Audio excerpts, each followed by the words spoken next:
हम शर्मिला पाठक प्रणाम करै छी मिथिलावासी सबके। हम एकटा बेटी बियाह के गीत गाबले जा रहल छी। उम्मीद करै छी अहाँ सबके पसंद आयत। धन्यवाद।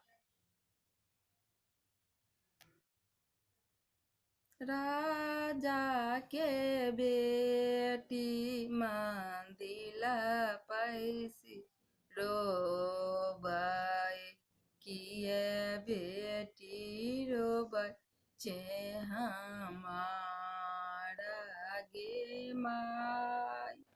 राजा के बेटी मंदिल पैसी रोबै, किए बेटी रोबै छे हमारा गे माय। कथी तोरा आगे बेटी अनाधाना थोड़ा भेल, कथी नए बरन पसंद गे माय। नए मोरा जी बाबा अनादाना थोड़ा भेला, नए मोरा बरन पसंद गे माय। भैया बहिनिया बाबा एके कोखी जनमल, दूधबा पियला एकेरा अंग गे माय।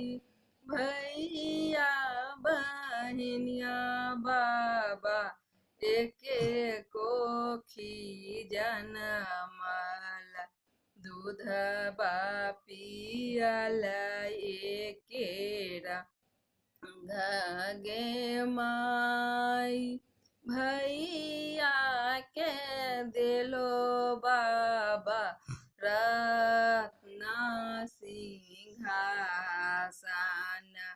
हमरो के देलो दूर देश गे माय।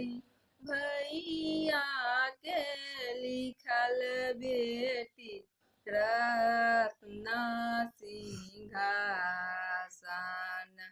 तोहरो लिखल दूर देश गे माय। इहो नियम बेटी जनक जी लगाओला, पोसी पाली परगर भेजा गे माय। इहो नियम बेटी जनक जी लगाओला, पोसी पाली परगर पठ गे माय।